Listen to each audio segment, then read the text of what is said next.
మీ business ఏదైనా మీ ఊర్లో promotion చేయాలంటే అది సుమన్ టీవీతోనే సాధ్యం. ఇప్పుడే సంప్రదించండి. తర్వాత మనకు వచ్చేసరికి పార్ట్ బి.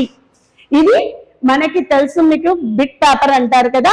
ఇందులో రెండు భాగాలుగా ఉంటుంది. ఒకటి పదజాలం, ఇంకోటి వ్యాకరణం. పదజాలానికి వచ్చేసరికి 2 మార్కులు, 2 పదాలు ఇచ్చి సొంత వాక్య ప్రయోగం చేయమంటాడు.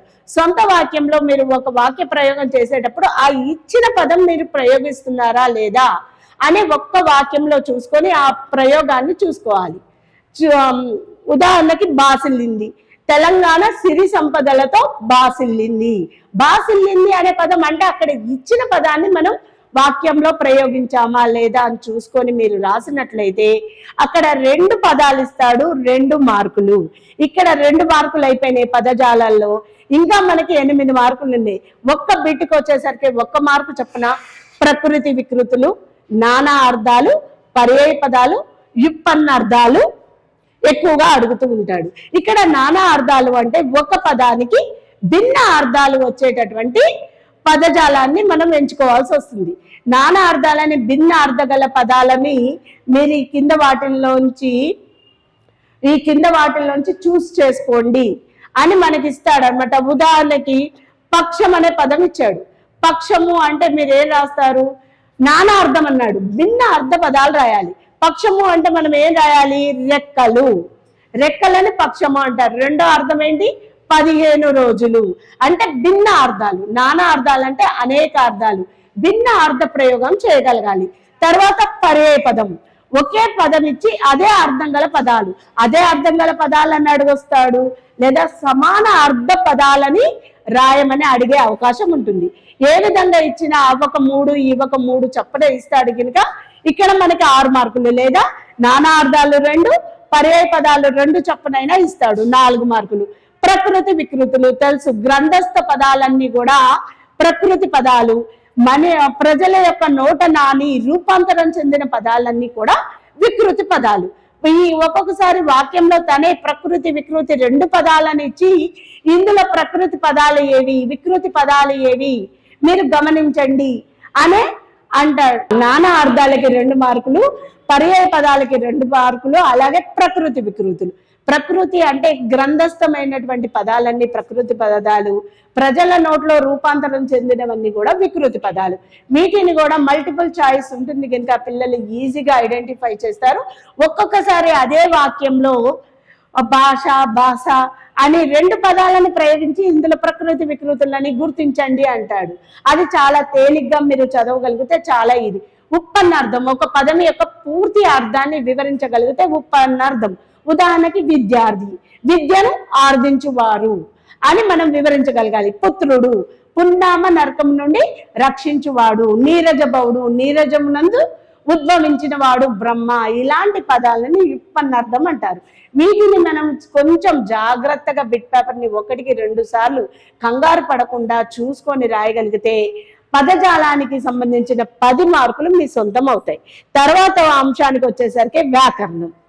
వ్యాకరణానికి వచ్చేసరికి సందులు, సమాసాలు, ఛందస్సు, అలంకారం, ప్రత్యక్ష కథనం, పరోక్ష కథనం, కర్తారి కర్మణి వాక్యాలు ఎక్కువగా వీటి ప్రాధాన్యత ఉంటుంది. సందులకు వచ్చేసరికి సంస్కృతి సందులు, తెలుగు సందులు బాగా చూసుకోండి. ఈ సందులకు వచ్చేసరికి మనం బాగా ఒక్కొక్కసారి పదాన్ని విడదీసి సంధి కార్యము ఏంటి అని అడుగుతాడు, సంధి పేరు అడుగుతాడు, లేకపోతే పదం ఇచ్చి విడదీస్తే అని. ఇవన్నీ కూడా మల్టిపుల్ చాయిసే, మనం చూస్ చేయడమే. చాలా జాగ్రత్తగా సందులు ఎప్పుడు కూడా 2 అర్థవంతమైన పదాలుగానే విడిపోతాయి. ఈ సందులో మనం ముఖ్యంగా 4 గుర్తుంచుకోవాలి.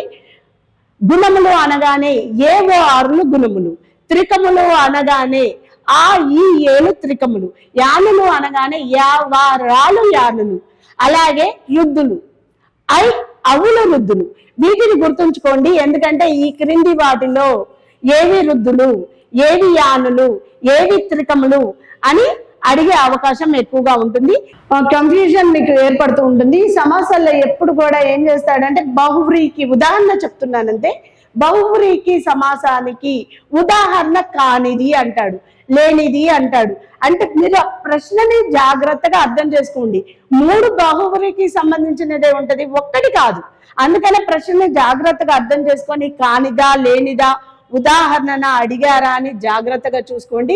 బహువ్రీహి సమాసంలో కలది, కలవాడు, అన్య పద ప్రాధాన్యత ఉంటుంది. ద్వంద్వ సమాసం అంటే రెండు పదాలు సమ ప్రాధాన్యత ఉంటాయి. అలాగే ద్విగు సమాసం అంటే సంఖ్యా ప్రాధాన్యతతో కూడుకొని ఉంటుంది. ఇవి జాగ్రత్తగా చిన్న చిన్న హింట్స్ తో వ్యాకరణం చేయడం చాలా తేలిక. తర్వాత ఛందస్సులకు వచ్చేసరికి వృత్త పద్యాలు, చంపకమాల, ఉప్పలమాల, శార్దూలం, మత్తేబం. వీటికి సంబంధించేసరికి యతి ప్రాస స్థానాల్లో చూసుకోవాలి. ప్రాస నియమం ఎప్పుడు కూడా వృత్త పద్యాలలో 2వ అక్షరమే ఉంటుంది.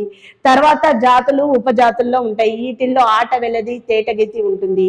ఆట వెలది పద్యానికి వచ్చేసరికి మనకి 5 సూర్యగణాలు ఏ పాదాలలో ఉంటాయి అని అడగొచ్చు. అప్పుడు మీరు 2, 4 అని చెప్పాలి. అలా ఆ పద్య లక్షణాలు ఎందులో వస్తాయి, ఆ లక్షణాలు ఏంటి, ఒక్కసారి మీరు వాటిని జాగ్రత్తగా గుర్తించినట్లయితే వ్యాకరణం చేయడం చాలా తేలిక. అలాగే ప్రత్యక్ష కథనం, పరోక్ష కథనం. ప్రత్యక్ష కథనంలో ఎప్పుడు కూడా ఫస్ట్ పర్సన్, మీరు ఇంగ్లీష్ లో అయితే ఫస్ట్ పర్సన్ అంటారు, తెలుగులో అయితే ఉత్తమ పురుష కథనం. నేను, మేము, మీరు, నీవు అంటే ఎదురు బదురు సంభాషణ జరిగేవి ఎప్పుడు కూడా ప్రత్యక్ష కథనంలో ఉంటాయి. పరోక్ష కథనం అంటే 3వ వ్యక్తి గురించి, మన దగ్గర లేని అనదర్ పర్సన్ గురించి మాట్లాడతాం. అంటే థర్డ్ పర్సన్, వారు, వాళ్ళు, అక్కడ ఇలా అడుగుతాం. అయితే ప్రత్యక్ష కథనానికి ఒక చిన్న హింట్, ఎప్పుడు కూడా ప్రత్యక్ష కథనం కొటేషన్ మార్క్ లో ఉంటుంది. ఇన్వర్టెడ్ కామాస్ లో ఖచ్చితంగా ఉండి అని అన్నారు అని సపరేట్ గా రాయబడుతుంది. పరోక్ష కథనంలో ఇన్వర్టెడ్ కామాస్ ఉండకుండా అని, ఇలా అని, అలా అని కలిపేసి రాయడం జరుగుతుంది. తర్వాత కర్తారి, కర్మని వాక్యాలు. కర్త ప్రధానమైన వాక్యాలన్నీ కూడా కర్తారి వాక్యాలు, కర్మ ప్రధానమైనవన్నీ కూడా కర్మని వాక్యాలు. ఈ కర్త కర్మని వాక్యాలలో ఒక చిన్న కర్మని వాక్యాలు గుర్తించడం చాలా ఈజీ. చేత, రాముడు చేత చంపబడ్డాడు, చేత, బడెను అనేవి ఖచ్చితంగా వస్తాయి కర్మని వాక్యంలో.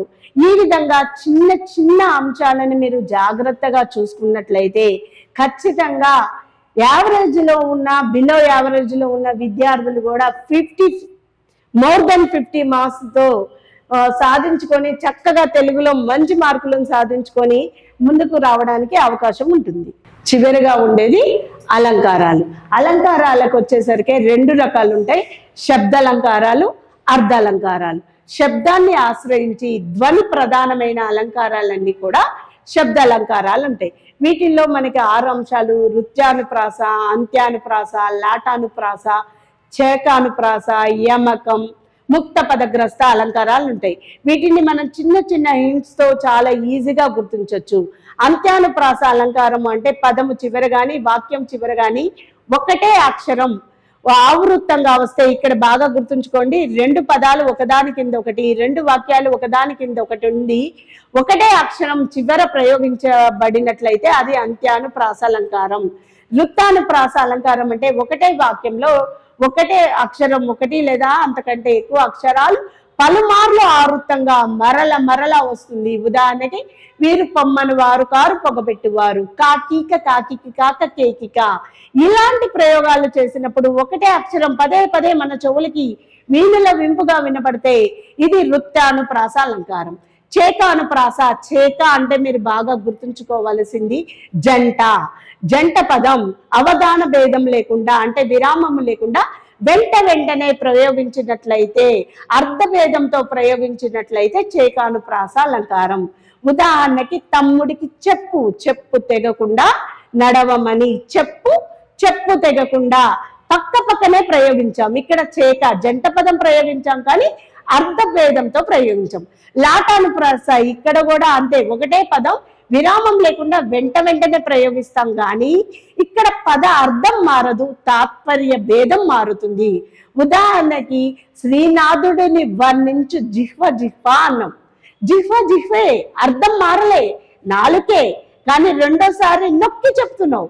అంటే రెండోసారి నాలుక అంటే గొప్పది, అద్భుతమైనది అని చెప్తున్నాం. అంటే భావార్థం మారిపోయింది.